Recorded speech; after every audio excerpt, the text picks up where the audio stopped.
Pembacaan firman Tuhan, satu Tawarik yang terakhir, yaitu satu Tawarik 29 ayat 1 sampai 30. Demikian firman Tuhan.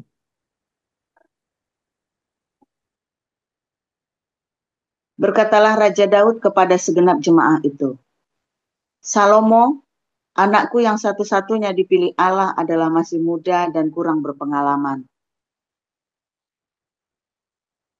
Sedang pekerjaan ini besar, sebab bukanlah untuk manusia bait itu, melainkan untuk Tuhan Allah. Dengan segenap kemampuan aku telah mengadakan persediaan untuk rumah Allahku, yakni emas untuk barang-barang emas, perak untuk barang-barang perak, tembaga untuk barang-barang tembaga, besi untuk barang-barang besi, dan kayu untuk barang-barang kayu, batu permata syoham dan permata tatahan, batu hitam dan batu permata yang berwarna-warna, dan segala macam batu mahal-mahal, dan sangat banyak pualam. Lagi pula oleh karena cintaku kepada rumah Allahku, maka sebagai tambahan pada segala yang telah kusediakan bagi rumah kudus, aku dengan ini memberikan kepada rumah Allahku dari emas dan perak, kepunyaanku sendiri. 3.000 talenta emas dari emas Ofir, dan 7.000 talenta perak murni untuk menyalut dinding ruangan, yakni emas untuk barang-barang emas, dan perak untuk barang-barang perak, dan untuk segala yang dikerjakan oleh tukang-tukang. Maka siapakah pada hari ini yang rela memberikan persembahan kepada Tuhan? Lalu para kepala puak dan para kepala suku Israel dan para kepala pasukan 1.000 dan pasukan 100 dan para pemimpin pekerjaan untuk raja menyatakan kerelaannya. Mereka menyerahkan untuk ibadah di rumah Allah 5.000 talenta emas dan 10.000 dirham, 10.000 talenta perak, dan 18.000 talenta tembaga, serta 100.000 talenta besi. Siapa yang mempunyai batu permata, menyerahkannya kepada Yehiel, orang Gerson itu, untuk perbendaharaan rumah Tuhan. Bangsa itu bersuka cita karena kerelaan mereka masing-masing. Sebab dengan tulus hati, mereka memberikan persembahan sukarela kepada Tuhan. Juga Raja Daud sangat bersuka cita. Lalu Daud memuji Tuhan di depan mata segenap jemaah itu. Berkatalah Daud, terpujilah Engkau ya Tuhan Allahnya Bapa kami Israel, dari selama-lamanya sampai selama-lamanya. Ya Tuhan, punyamulah kebesaran dan kejayaan, kehormatan, kemasyuran, dan keagungan. Ya, segala-galanya yang ada di langit dan di bumi. Ya Tuhan, punyamulah kerajaan, dan Engkau yang tertinggi itu melebihi segala-galanya sebagai kepala. Sebab kekayaan dan kemuliaan berasal daripadamu, dan Engkaulah yang berkuasa atas segala-galanya. Dalam tanganmu lah kuasa, kekuatan, dan kejayaan. Dalam tanganmu lah kuasa membesarkan dan mengokohkan segala-galanya. Sekarang ya Tuhan, sekarang ya Allah kami bersyukur kepadamu dan memuji namamu yang agung itu.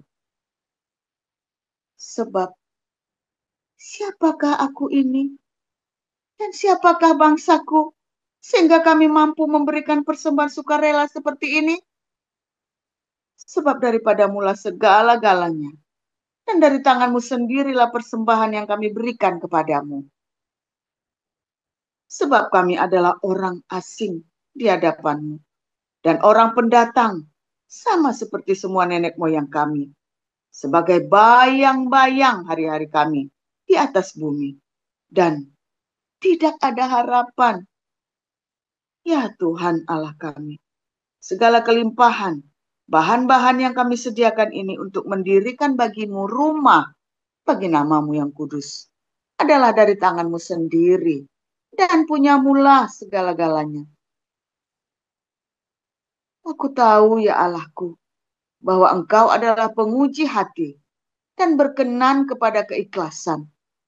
Maka aku pun mempersembahkan semuanya itu dengan sukarela dan tulus ikhlas. Dan sekarang, umatmu yang hadir di sini telah kulihat memberikan persembahan sukarela kepadamu dengan sukacita. Ya Tuhan, Allah Abraham, Ishak dan Israel, Bapa-bapa kami, peliharalah untuk selama-lamanya kecenderungan hati umatmu yang demikian ini, dan tetaplah tujukan hati mereka kepadamu dan kepada Salomo anakku. Berikanlah hati yang tulus, sehingga ia berpegang pada segala perintahmu dan peringatanmu dan ketetapanmu, melakukan segala-galanya dan mendirikan bait yang persiapannya telah kulakukan. Kemudian berkatalah Daud kepada segenap jemaah itu, pujilah kiranya Tuhan Allahmu. Maka segenap jemaah itu memuji Tuhan, Allah nenek moyang mereka. Kemudian mereka berlutut dan sujud kepada Tuhan dan kepada Raja. Keesokan harinya mereka mempersembahkan korban sembelihan dan korban bakaran kepada Tuhan, yakni 1.000 ekor lembu, 1.000 ekor domba jantan, dan 1.000 ekor domba muda, dengan korban-korban curahannya dan sangat banyak korban sembelihan demi seluruh Israel. Lalu mereka makan dan minum pada hari itu di hadapan Tuhan dengan sukacita yang besar. Kemudian menyatakan untuk kedua kalinya Salomo, anak Daud, sebagai raja, dan mengurapi dia bagi Tuhan sebagai raja, dan Zadok sebagai imam. Kemudian duduklah Salomo sebagai raja menggantikan Daud ayahnya di atas tahta yang ditetapkan Tuhan. Ia mendapat kemujuran, sehingga setiap orang Israel mendengarkan perkataannya. Lalu semua pemimpin dan pahlawan, juga semua anak Raja Daud, mengakui kekuasaan Raja Salomo. Tuhan membuat Salomo luar biasa besar dan mata seluruh orang Israel, di mata seluruh orang Israel, dan mengaruniakan kepadanya keagungan kerajaan seperti tidak pernah ada pada semua raja sebelum dia yang memerintah atas Israel. Demikianlah Daud bin Isai telah memerintah atas Israel. Ia memerintah atas Israel selama 40 tahun. Di Hebron ia memerintah 7 tahun, dan di Yerusalem ia memerintah 33 tahun. Kemudian matilah ia pada waktu telah putih rambutnya, lanjut umurnya, penuh kekayaan dan kemuliaan. Kemudian naik rajalah Salomo anaknya menggantikan dia. Sesungguhnya riwayat Raja Daud dari awal sampai akhir tertulis dalam riwayat Samuel, pelihat itu, dan dalam riwayat Nabi Nathan, dan dalam riwayat Gad, pelihat itu, beserta segala hidupnya sebagai raja dan kepahlawanannya dan keadaan zaman yang dialaminya dan dialami Israel dan segala kerajaan di negeri-negeri lain. Demikian. Ya, dilanjutkan Pak Buraki. Lanjutkan di Roma 15. Kita yang kuat wajib menanggung kelemahan orang yang tidak kuat, dan jangan kita mencari kesenangan kita sendiri. Setiap orang di antara kita harus mencari kesenangan sesama kita demi kebaikannya untuk membangunnya. Karena Kristus juga tidak mencari kesenangannya sendiri, tetapi seperti ada tertulis, kata-kata cercaan mereka yang mencerca engkau telah mengenai aku. Sebab segala sesuatu yang ditulis dahulu telah ditulis untuk menjadi pelajaran bagi kita, supaya kita teguh berpegang pada pengharapan oleh ketekunan dan penghiburan dari kitab suci. Semoga Allah yang adalah sumber ketekunan dan penghiburan mengaruniakan kerukunan kepada kamu sesuai dengan kehendak Kristus Yesus. Sehingga dengan satu hati dan satu suara kamu memuliakan Allah dan Bapa Tuhan kita Yesus Kristus. Sebab itu, terimalah satu akan yang lain, sama seperti Kristus juga telah menerima kita untuk kemuliaan Allah.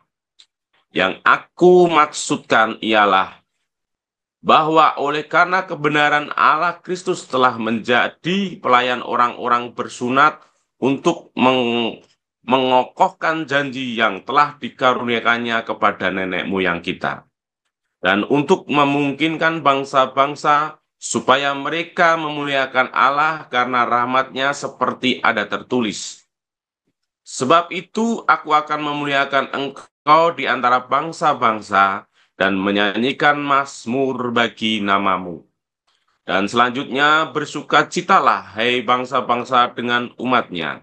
Dan lagi, pujilah Tuhan, hai kamu semua bangsa-bangsa, dan biarlah segala suku bangsa memuji Dia.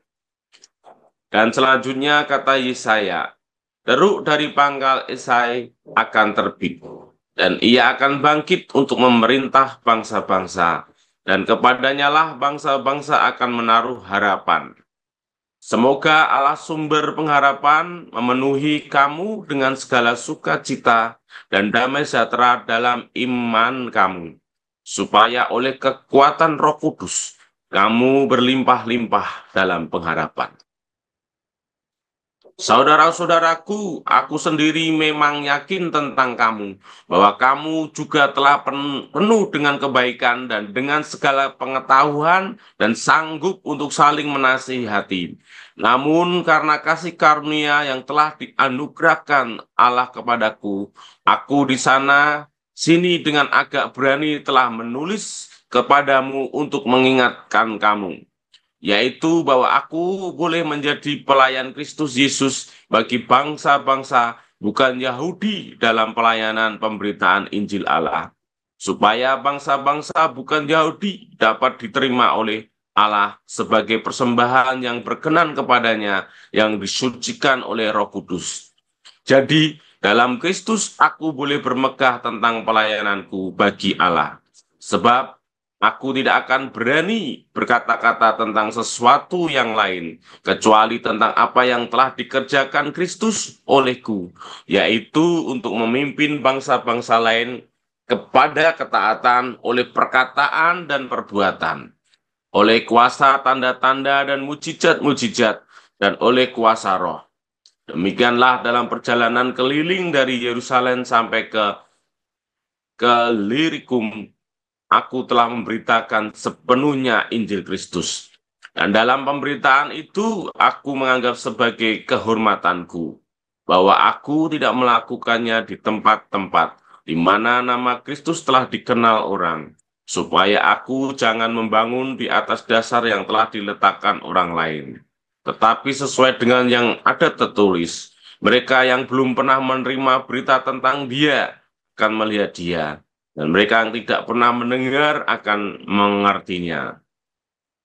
Itulah sebabnya aku selalu terhalang untuk mengunjungi kamu. Tetapi sekarang, karena aku tidak lagi mempunyai tempat kerja di daerah ini, dan karena aku telah beberapa tahun lamanya ingin mengunjungi kamu, aku harap dalam perjalananku ke Spanyol, aku dapat singgah di tempatmu dan bertemu dengan kamu, sehingga kamu dapat mengantarkan aku ke sana. Setelah aku seketika menikmati pertemuan dengan kamu, tetapi sekarang aku sedang dalam perjalanan ke Yerusalem untuk mengantarkan bantuan kepada orang-orang kudus. Sebab Makedonia dan Akaya telah mengambil keputusan untuk menyumbangkan sesuatu kepada orang-orang miskin di antara orang-orang kudus di Yerusalem. Keputusan itu memang telah mereka ambil, tetapi itu adalah kewajiban mereka. Sebab jika bangsa-bangsa lain telah menoleh bagian dalam harta rohani orang Yahudi, maka wajiblah juga bangsa-bangsa lain itu melayani orang Yahudi dengan harta dunia mereka. Apabila aku sudah menunaikan tugas itu dan sudah menyerahkan hasil usaha bangsa-bangsa lain itu kepada mereka, aku akan berangkat ke Spanyol melalui kota kamu. Dan aku tahu bahwa jika aku datang mengunjungi kamu, aku akan melakukan dengan penuh berkat Kristus.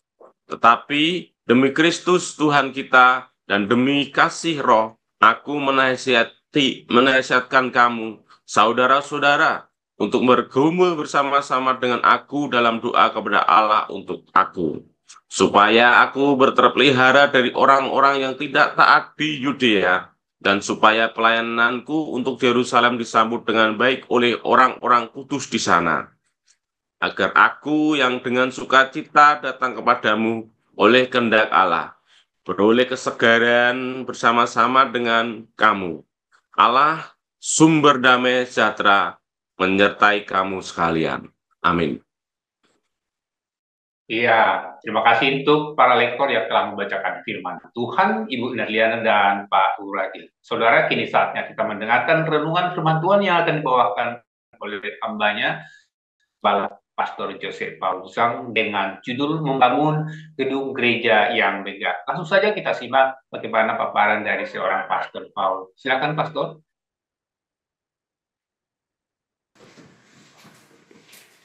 Haleluya, oke, firman Tuhan selalu baru setiap hari. Ketika kita menanti-nantikan Tuhan dengan penuh pengharapan, dengan penuh sukacita sebentar ya. Saya kok heran ini tampilannya kok ada beda ini ya. Nggak benar ini, sebentar ya. Oke. Salah. Oke. Saudara, banyak orang mempertanyakan ya kepada saya mengapa kita punya proyek di Den Haag, mengapa uang dari Indonesia dikirim ke Belanda. Yang pasti ya 90% uang yang dari Indonesia dikirim ke Belanda adalah sumbangan dari jemaat untuk proyek Belanda. Yang pasti ya, namanya Project 77. Ya, itu memang dikirim khusus untuk proyek Belanda. Bahkan dari proyek itu saya menyisihkan waktu pertama kali ya untuk Kupang ya. Waktu itu ada seorang donatur memberikan uang, lalu saya sengaja terserah Pak Paul buat apa. Nah, saya sisihkan, pertamanya ngirimnya ke rekening saya pribadi, lalu saya sisihkan untuk Kupang ya saudara ya. Dan saya selalu bilang kepada kalian, lebih baik donasi itu masuk ke yayasan. Mengapa kita harus masuk ke yayasan? Supaya saya jangan tergoda untuk memakainya untuk kepentingan pribadi saya, saudara. Ini bahaya sekali, ya. Uang itu ya akan merusak pelayanan saya dan kita semua. Ya, sehingga saya selalu mengarahkan Anda untuk masuk ke yayasan. Kecuali Anda berkata, ini buat pribadi Pak Paul. Nah, itu ya. Baru kasih ke pribadi. Tetapi kalau itu untuk pelayanan, Anda sungguh-sungguh untuk pelayanan, berikanlah itu ke yayasan dan dikasih keterangan. Project Eropa atau 77. Atau Project NTT untuk Kupang, misalnya begitu ya. Kalau Anda memang sedang terbeban untuk satu proyek. Nah, saudara, banyak orang bertanya, mengapa kita kirim ke Eropa, saudara, dari Indonesia? Saudara, berkali-kali saya juga menjelaskan kepada orang yang bertanya ini ya. Sayangnya, orang ini tidak berani bertanya secara langsung kepada saya, nanyanya lewat via, namanya via ya.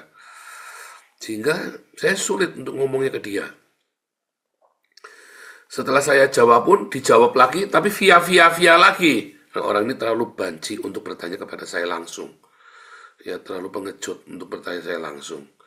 Sehingga akhirnya malah bikin ribut di dalam yayasan, saudara. Akhir ribut, saudara ya, ribut.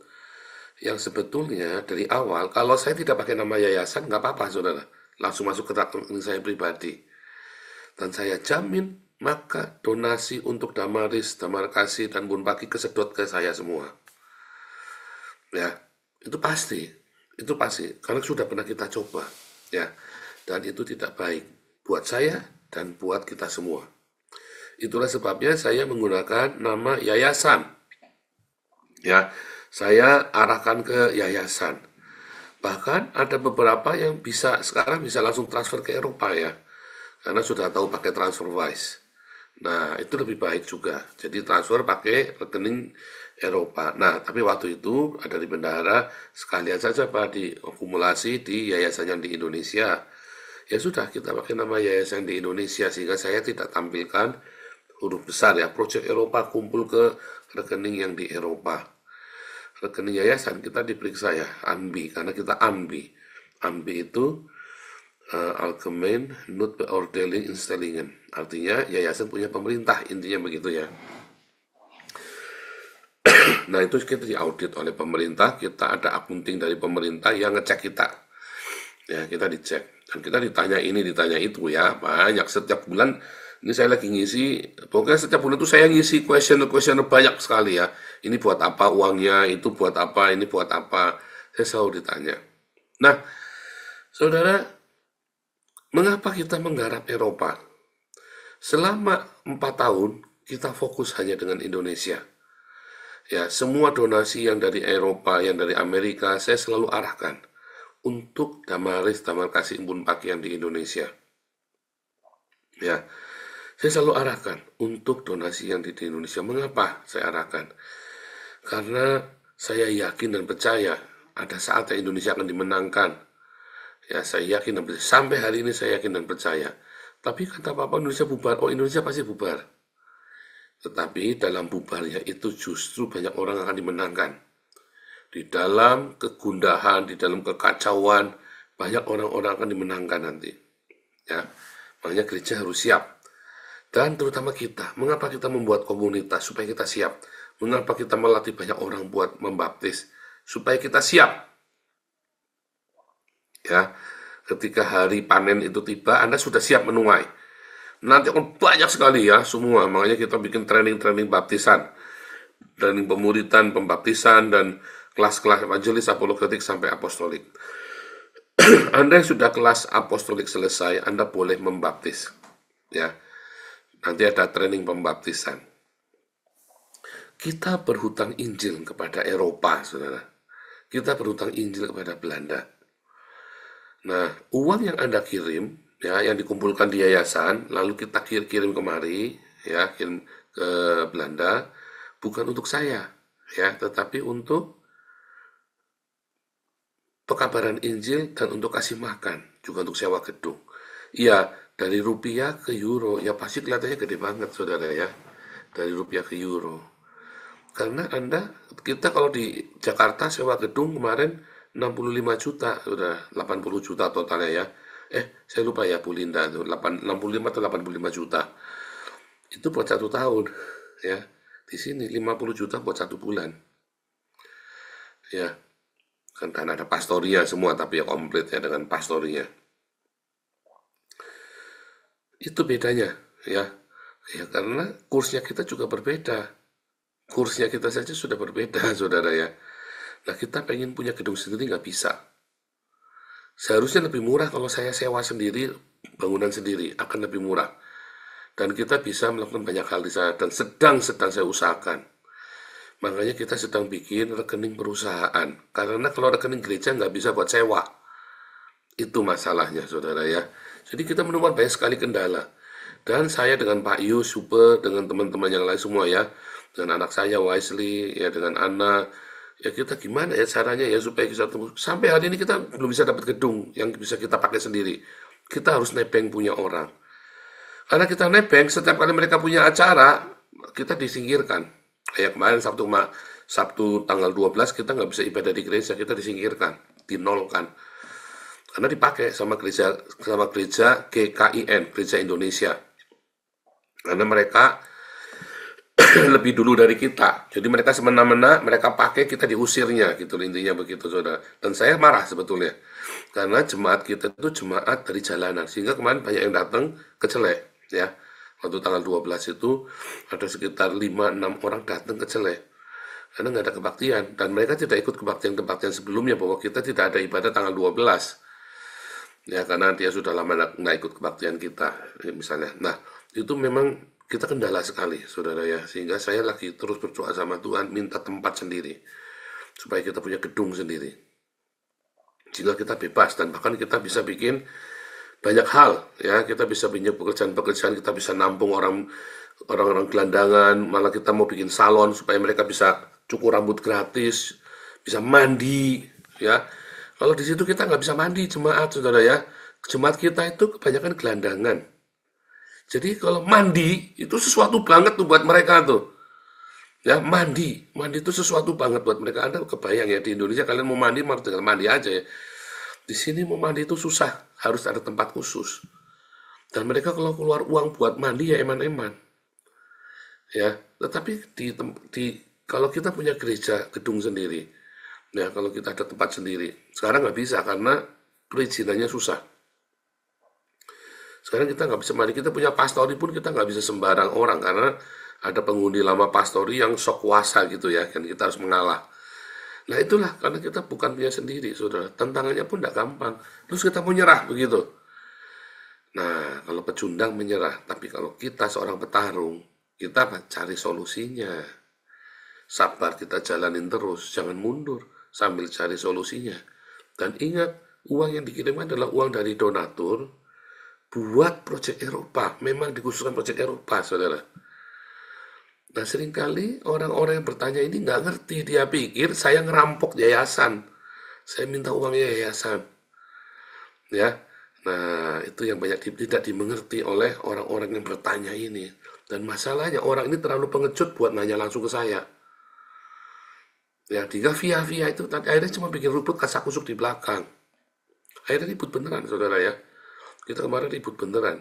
Dan buat saya, kalau Tuhan sudah suruh, saya tidak akan mundur. Ya, ya kalau perlu kita nggak usah pakai uang yayasan, saya bilang tidak apa-apa. Saya langsung pakai yayasan yang di sini. Ya kan? Tetapi nanti kemudian yayasan-yayasan di Indonesia habis semua uangnya. Karena pasti kesedot dengan proyeknya kita. Ya kan, pasti kesedot dengan proyeknya kita. Itu sudah kita pertimbangkan semuanya, sehingga supaya baik buat semuanya, saya menggunakan yayasan yang di Indonesia. Baik buat saya, baik buat Anda semua, sehingga yang nyumbang pun tidak takut uangnya kepakai saya pribadi. Ya, saya berhati-hati sekali. Nah, saudara, tadi Rasul Paulus berkata, kita ini berhutang secara rohani kepada orang-orang Yahudi di Yerusalem. Waktu itu Yerusalem mengalami kelaparan. Ya, ada yang resesi yang luar biasa. Lalu Paulus cerita. Dan banyak sekali orang-orang miskin di Yerusalem. Ya, padahal Makedonia lebih miskin lagi, saudara. Kalau Anda tahu sampai hari ini Makedonia itu bukan negara kaya, ya. Makedonia yang diinjili Paulus itu, daerahnya Paulus itu. Yaitu daerah miskin. Tetapi sekalipun miskin, mereka mau mengumpulkan uang bukan buat membangun gereja, tapi buat kasih makan orang-orang miskin. Dan itu yang kita lakukan dengan Den Haag. Memang ada kita untuk sewa. Ya, kenapa kita pakai sewa? Ya kira-kira 60% buat sewa. 60-70% buat sewa, yang 30% buat operasional. Mengapa kita sebagai besar? Karena memang sewanya mahal, ya. Dan kita memasak sendiri. Bahkan menunya kita, ya cara masak kita bisa lebih murah daripada yang dimasak sama Damaris. Kenapa bisa begitu? Ada caranya.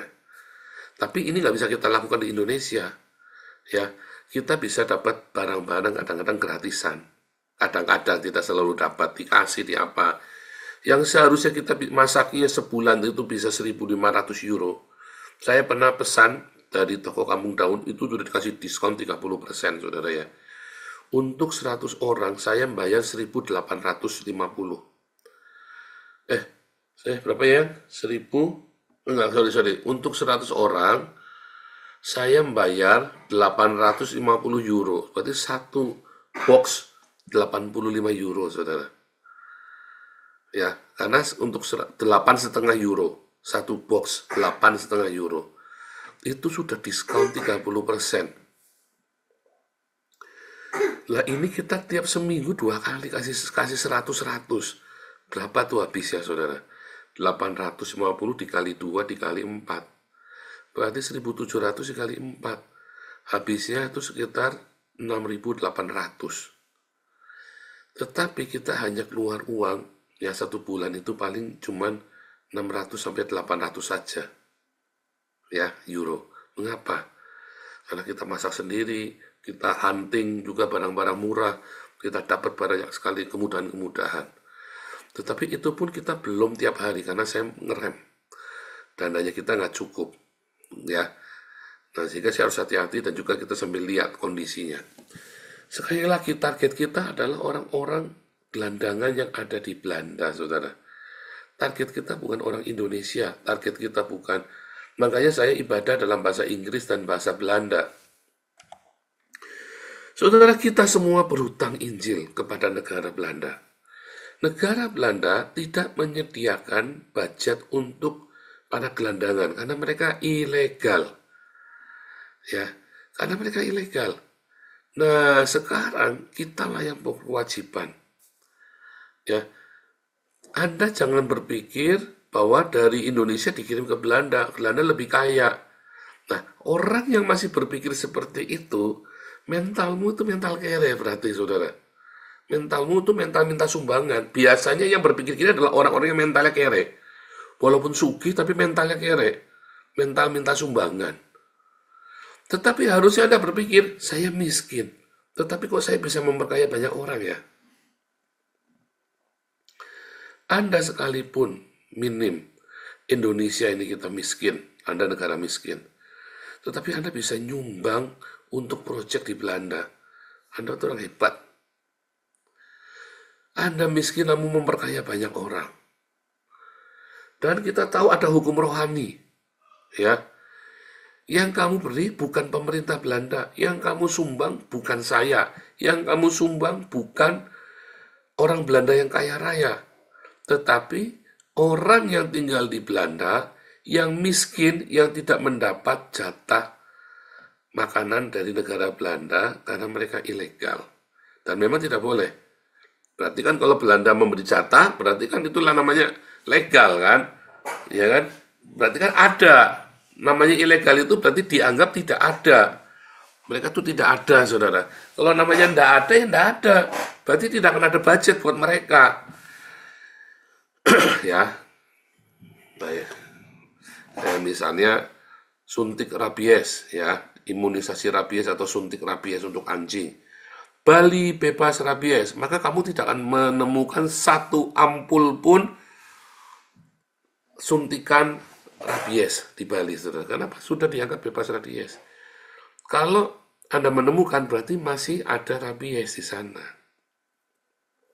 Itu sama seperti itu ya. Anda ngerti nggak bahasa administrasi seperti itu? Nah, sama di Belanda, orang-orang ilegal, ya dia ilegal. Maka tidak ada budget dari pemerintah. Lalu siapa yang ngasih mereka? Gereja. Bala Keselamatan, gereja Katolik, gereja Cina, gereja Kristen Cina itu ya, ada yang komunitas Cina. Dan Hagios, yang selalu rutin. Ya, toko Kampung Daun, ya, restoran Kampung Daun itu rutin ya. Kalau nggak salah seminggu sekali ya, hari Rabu kalau nggak salah, saya lupa tuh harinya Kampung Daun ngasih makan. Jadi toko kita ya, toko Kampung Daun, kita gereja Hagios, ya, terus si siapa itu, Bala Keselamatan, gereja Katolik, gereja Cina, ya kita gantian ya selama seminggu itu. Dan itu bersyukur ya, mereka dapat makan-makan seperti itu, lumayan ya. Apalagi kalau makanan di Indonesia kita kan banyak ya. Nah itu ya. Saudara bersyukur kalau Anda bisa memberi makan orang-orang yang namun jauh di sana. Suatu hari Damaris Damarkasih Hagios Embun Paki akan menjadi berkat. Bukan hanya buat Indonesia, tapi buat bangsa-bangsa. Pak, kita saja masih kurang, kita tidak kurang, saudara. Ya, kita ada beasiswa, kita ada kasih sembako, kita ada bayarin kontrakan rumah yang mampu. Masalahnya kan, semua harus sesuai prosedur. Kita kan sini juga sama. Ya kan? Harus sesuai prosedur. Jadi nggak sembarangan kita terus foya-foya, itu namanya foya-foya, nggak boleh. Berapapun bisa kita kasih sembako. Berapapun. Yang penting dia membutuhkan dan dia sesuai dengan SOP-nya kita. Jadi kalau saat ini kita ada sekitar 169 orang ini ya, di SOM ini, 169 orang. Lalu misalnya nih, yang 30% membutuhkan sembako. Ya kan? Ya kita kasih. Kalau kita ada 300 orang, karena SOM saya bisa buat 500 orang ya. Lalu ada yang 200, lalu yang 400 minta sembako semua, nggak apa-apa. Emang kenapa? Masalahnya kan mereka harus masuk ke SOM. Mereka harus mendengarkan khotbah firman Tuhan. Supaya jangan punya mental minta-minta, sekalipun dibantu. Tapi belajar, sambil dididik untuk punya iman. Makanya setiap setahun itu akan dievaluasi para penerima bantuan. Termasuk rumah kontrakan, ya beasiswa untuk anak, semuanya. Ya, itu begitu. Jadi seberapapun, bukan kita nggak membantu orang kita bantu. Saudara, jangan ngomong enggak, setahun sekali kita kasih sepatu baru, kasih tas baru, setahun sekali ya. Jadi anak-anak kita di sini pasti nggak mungkin sepatunya bolong. Nggak mungkin lah. Setahun sekali sepatunya baru, dan itu bukan sepatu murahan ya. Kecuali anak-anak kelewatan ya, sampai sepatunya bolong ya, saya nggak tahu ya. Tetapi rata-rata semuanya dikasih sepatu baru ya, dan tas baru setiap tahun. Ya malah tahun kemarin tuh Desember 2024 dikasih jumper, dikasih itu ya, jaket malah. Nah, kita harus peduli, itulah pembangunan gereja yang benar, saudara. Itulah membangun gereja yang benar. Yang seperti itu. Kalau gereja kita dibangun dengan seperti ini, maka komunitas itu akan menjadi kuat. Itulah komunitas gereja mula-mula. Yang kita lakukan ini adalah komunitas gereja mula-mula, saudara. Tidak sulit melakukannya. Hanya membutuhkan kedisiplinan, ketegasan, rapi administrasinya, dan para pengurus yang rendah hati. Ya, para pengurus yang mau tetap ramah, para pengurus yang selalu open-minded, ya, para pengurus yang bersedia menjadi hamba, ya, yang siap untuk dibentuk, yang siap bergesekan satu sama lain, ya kan? Itulah komunitas, itulah gereja yang benar, itulah dana-dana itu harusnya digunakan. Bukan buat kasih pendeta beli Ferrari, saudara. Mobil saya itu harganya 2.500 euro. Yang rusak ya kemarin ya. Itu 50 juta rupiah kalau dalam kurs Indonesia, saudara. Ya ini saya buka kemarin yayasan mengusulkan dengan itikat baik. Ya terus saya bilang jangan. Karena kalian ngumpulin uang kan bukan buat beli mobil. Kalian ngumpulin uang buat kasih makan. Kalau saya beli mobil, saya salah nanti. Bukan sok baik, bukan. Saya butuh banget mobilnya, saudara ya. Akhirnya satu pengurus kasih pribadi ya, dan satu ada orang yang baik. Yang lainnya yang oke, ini saya kasih buat Pak Paul 50 juta total semuanya ya, untuk beli mobil yang kita pakai sekarang ini. Ya, yang penting nggak mogok, saudara ya. Kilometernya sudah 200.000, mobil tahun 2007. Serius saudara ya, saya cerita ini bukan saya minta-minta, bukan saya sok hebat, enggak. Saya tunjukkan betapa kami bertanggung jawab dengan semua donasi yang Anda berikan. Bukannya saya terus berfoya-foya, enggak. Dan saya harus memberi contoh kepada Anda. Dan saya harus tunjukkan, ini loh. Saya harus tunjukkan kepada Anda. Ya, tanggung jawab itu, supaya Anda bisa meneladani saya. Seperti saya meneladani Kristus. Amin.